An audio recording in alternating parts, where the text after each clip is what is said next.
Welcome to the CSBP Fertilisers Grow Better podcast, sharing knowledge with growers on leading crop nutrition, sustainable agriculture and other issues impacting the agricultural industry.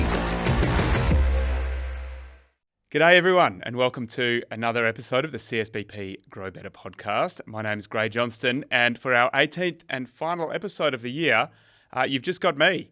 We're going to do something a little bit different on the CSBP Grow Better podcast today. To celebrate our first year of podcasting, we're going to look back at some of the things we've learned over the course of the year and some of the key themes we've addressed and think about how they're relevant to our business and how they're relevant, more importantly, to our growers and to the West Australian agricultural industry. I guess some context for that. For me, this has been my first year with CSBP, and it's also, if you couldn't tell, been my first year doing a podcast. And of course, it's been the first time as a business we've done a podcast. And as I've looked back on the 17 episodes we've done in the year so far, I guess there's really kind of 5 key things that I can see we've touched on over the course of the year and that have really hit home with me in relation to the kind of content and the kind of messages that we've really sought to share with our growers over the course of the year. The first of those is markets, and clearly it's been a volatile year in global fertiliser markets, and we've had some great guests on to talk about those kind of things. The second is really the bread and butter, the sweet spot for CSBP and how we engage with our market. And that is best practice nutrition management. And we've learned a whole lot of different things and been able to share best practice and some great advice and insight from some leaders in the field in relation to best practice nutrition management. The third thing is fertiliser production now and into the future. And I think we can reflect on how we got some lessons from Nick and how CSBP is making fert at the moment. And then we talk to the guys from Jupiter Ionics in relation to how the future of fertiliser production and nitrogen production might unfold. And then the final couple of themes really relate to ESG and the future of the fertiliser industry more broadly. And they are emissions from fertiliser. I think that's been a really strong theme for us on the podcast and more broadly for CSBP as a business this year. And then the community in which we operate. And we talked a lot about how CSBP is engaged with regional communities and how our team are engaged in regional communities. And we had a couple of really neat examples on that in the podcast this year. So I've really enjoyed, I'm someone who loves to learn about new things and new industries and science and technology, and I've really enjoyed the opportunity to touch on some of those themes with you, our podcast listeners this year. And I thought we'd just take the opportunity to think back through some of the guests we've had on the show for the year and talk through a few of those themes. So if we start with markets, we were really fortunate to be joined a couple of times earlier in the season by Rusty Burke, our supply chain manager at CSBP Fert, and who clearly has a wealth of knowledge and insight into what's going on in global fert markets. And for me, who's new to the industry, I found it really valuable to learn about the different ways that Rusty approaches the markets, and in particular about some of the volatility that was going on during season 2022. I loved when Rusty talked about, in a normal year, you would see prices sort of in most of the commodities that we look at somewhere in a range of sort of $100 plus minus over the course of a normal season. And of course, as we know over the past couple of seasons, those kind of pricing, that kind of price range has really been blown out of the window for a few different factors that have come through the different markets for N, P and K. And Rusty told us about N and how the war in Ukraine and how restrictions on gas markets, and in particular European gas, is flowing through to elevated nitrogen pricing globally.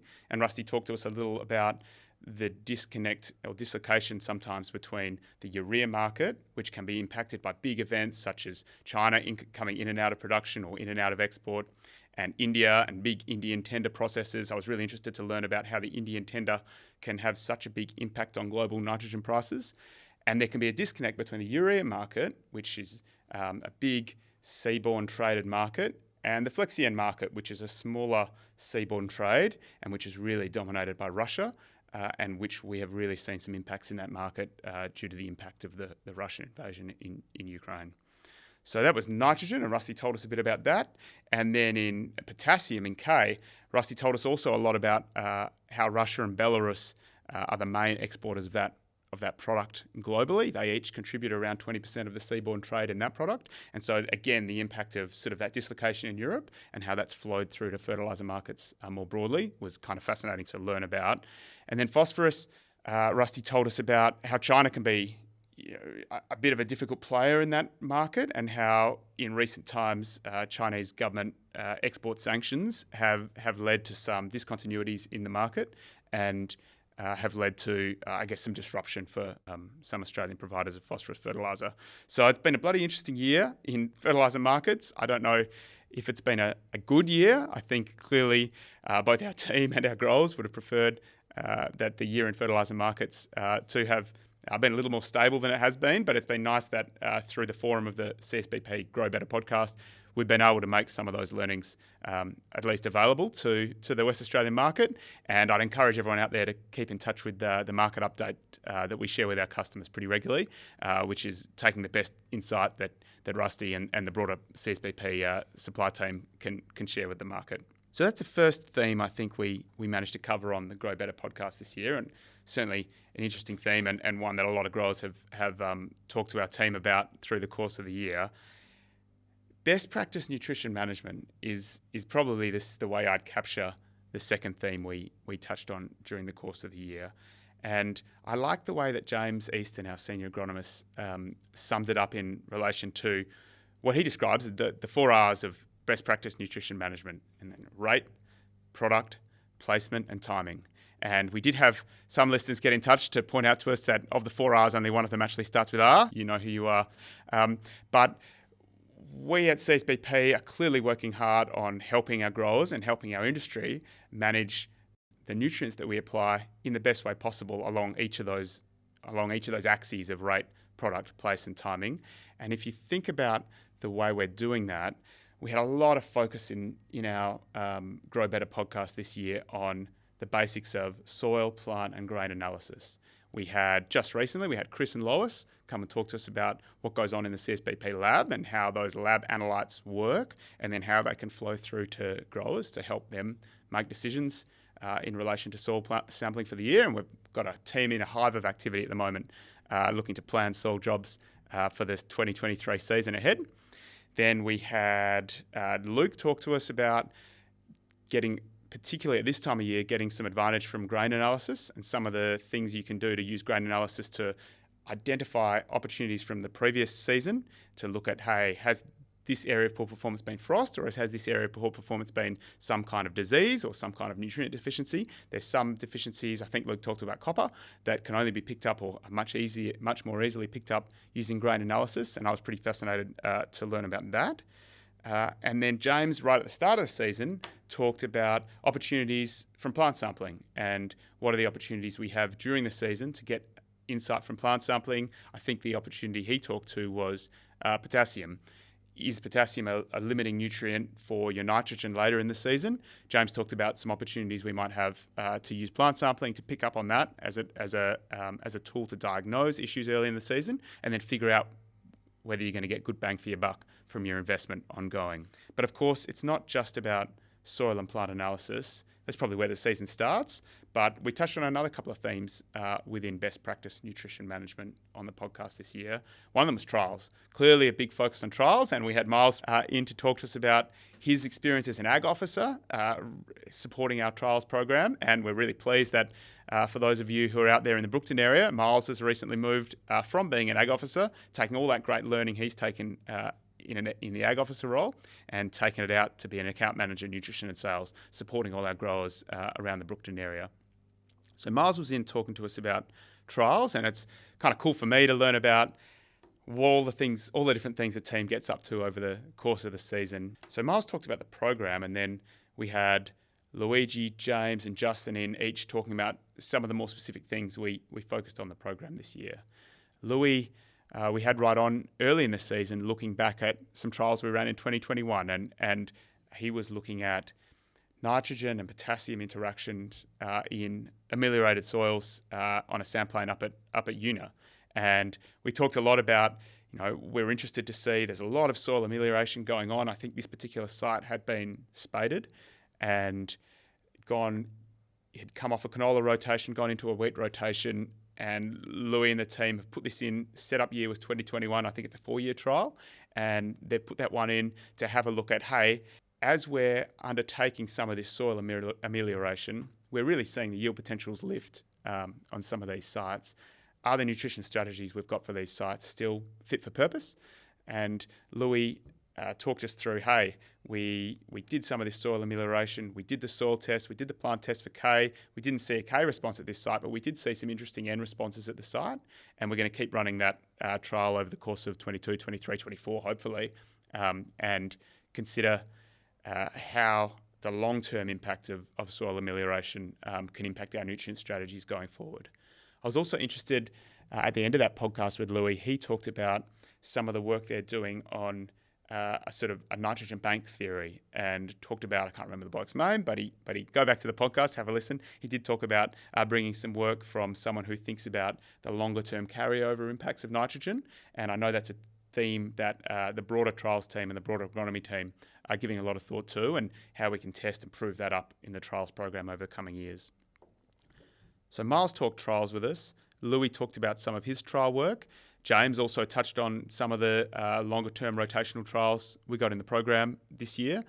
When James was talking in the episode about plant analysis, we got to touch on a few of those trials. I know we saw some pretty interesting results on a trial James is running up in the sort of Moora area, looking at rotational strategies. And we've got a wheat this season which was grown on residues of canola, ceradella, and lupins from last season.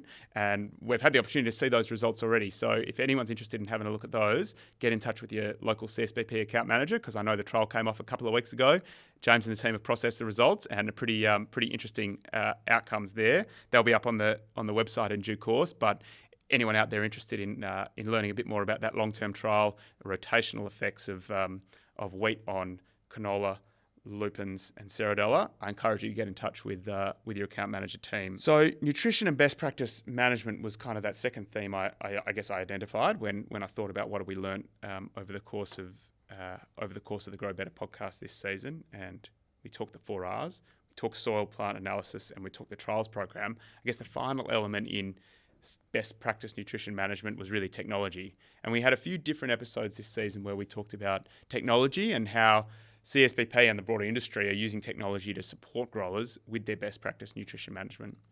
We had Doug on, taking us through the journey of CSBP Detect, and I think you got the vibe from Doug that has been somewhat of a tortuous, convoluted journey. I think the team thought we're going to sort this spectrometry stuff out in a couple of years, no worries. But it was really nice that we could get that insight from Doug in terms of the opportunity that was seen in the market to help find a solution to help growers manage their nitrogen in season, and then all the different ways that the team had to investigate that over a 4, 5, 6 year period to go from what was an idea, really supporting growers. We really see nitrogen application increasing. We really see that growers need support in using that nitrogen in season and making very good decisions, particularly when we've seen seasons like this where input prices have been high, and so the risk involved in those decisions has been higher. So we saw that, we could kind of see through Doug's podcast the idea go from that concept, a really nice problem statement. How do we help growers manage their nutrition well during the season? And Doug talked us through, hey, we got this big laboratory scale spectrometer. We had it on the back of a ute, and we've managed to take that all the way through over a 4, 5, 6 year journey from being this big lab scale device all the way down to a little handheld device that came into the studio when we recorded the podcast. And that is today what we call CSBP Detect. So Doug took us through the journey of Detect and spectrometry, spectroscopy, and near infrared, and we stumbled over a few of those words as I just did then. And then we had Benji in from John Deere, who joined our AgTech Services Manager, Graham Murray. And we talked a lot about precision ag and in particular variable rate. And I really liked the way that Benji took us through the history of precision ag. 20 years ago, precision ag was auto steer. And we think of that, penetration rate of that technology was low, and suddenly it accelerated. And now auto steer is pretty widespread in the industry. And what are the barriers there? What was the barrier? The barrier was technology and guidance technology and satellites. And now we've overcome those barriers, and everyone's using auto steer. Well, not everyone, but a lot of people out there in the market are using auto steer, and it solves a neat problem for a grower.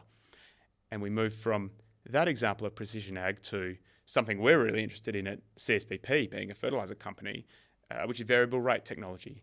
I think everyone has had an instinct for some time now that variable rate technology has a lot of potential to help growers manage nutrition and balance that kind of risk-return equation that we were talking about before. And particularly in times like Rusty's told us about at the moment, where markets are volatile or there's markets are elevated and there's particular risk involved in making fertiliser application decisions, variable rate technology has some potential. And Graham and Benji talked about the barriers possibly were technological, and some of those barriers have been overcome, right? And that's partly Benji's job, helping John Deere come up with the technological solutions to overcome the technology barriers to get application working really well using your spraying equipment.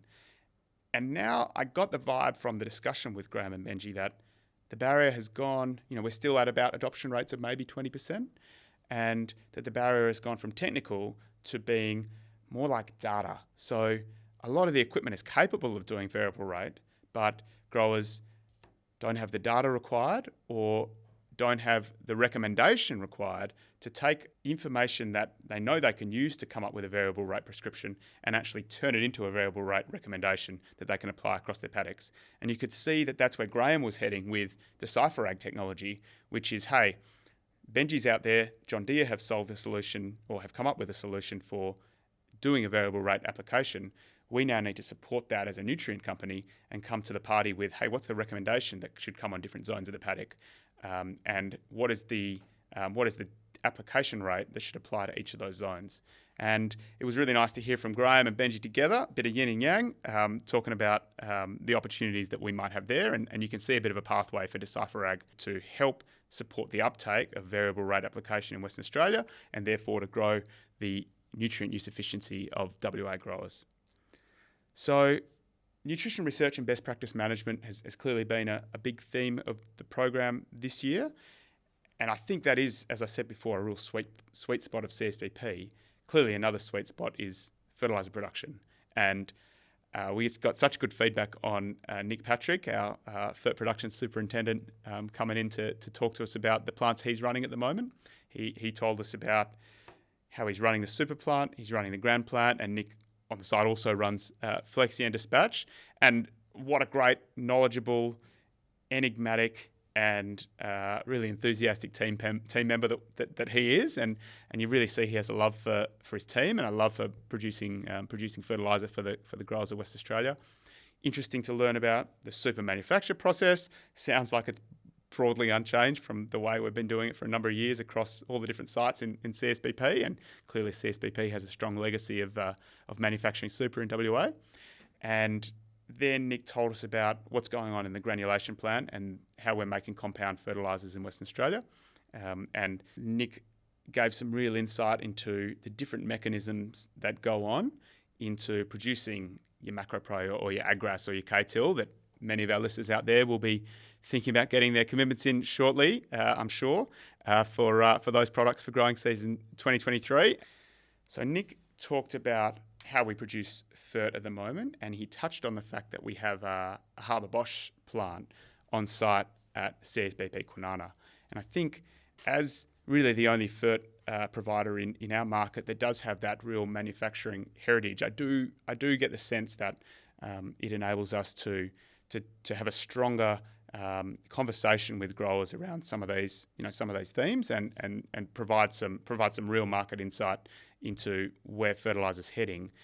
It also gives us an incentive to think about the future of fertiliser manufacture and how we will move from a Haber Bosch plant, which I think one of our guests over the course of the season said broadly uses natural gas to produce ammonia, which is the basis of all nitrogen fertiliser, and roughly emits 2 tonnes of carbon dioxide equivalent for every tonne of ammonia, which is mainly nitrogen. So broadly 2 tonnes of carbon equivalent for every tonne of ammonia that gets produced. How we'll move from that kind of technology to a technology of potentially the future and potentially the near future, where ammonia will be produced using renewable energy and potentially via an electrolysis method. And we had great feedback on our episode of the Grow Better podcast, where we were joined by Charlie and Doug from Jupiter Ionics, which is, of course, the startup business out of Monash University that CSBP and Wesfarmers Chemicals, Energies and Fertilisers, our parent company, have contributed some funding to, alongside some government support and some support from some other partners. And we're working pretty closely with those guys now in terms of helping them take that technology, which is clearly come out of pure research at Monash Uni, and then overcome all those different steps that need to be overcome from taking a lab scale technology. I think they said they were making grams of ammonia at the moment, and scaling that up to making the tons, the thousands of tons, and potentially the millions of tons that West Australian growers need to grow the crops that we're seeing come off at the moment.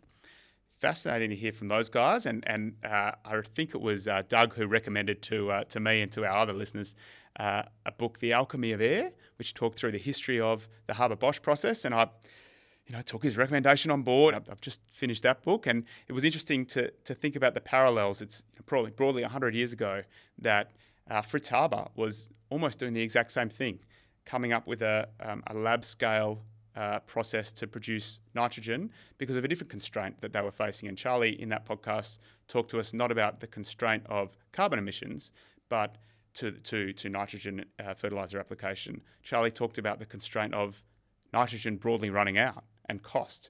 And he talked through the fact that in the 19th century, humans had used guano, bird poo, from islands in the Atlantic and Pacific Ocean, where they had the right balance of not quite enough rainfall to wash all the poo into the ocean, and a lot of seabirds to let the poo build up on those big islands. They mined those islands, and then they moved to using Chilean nitrate from the Atacama Desert. And those sources were running out, and there was a really huge incentive for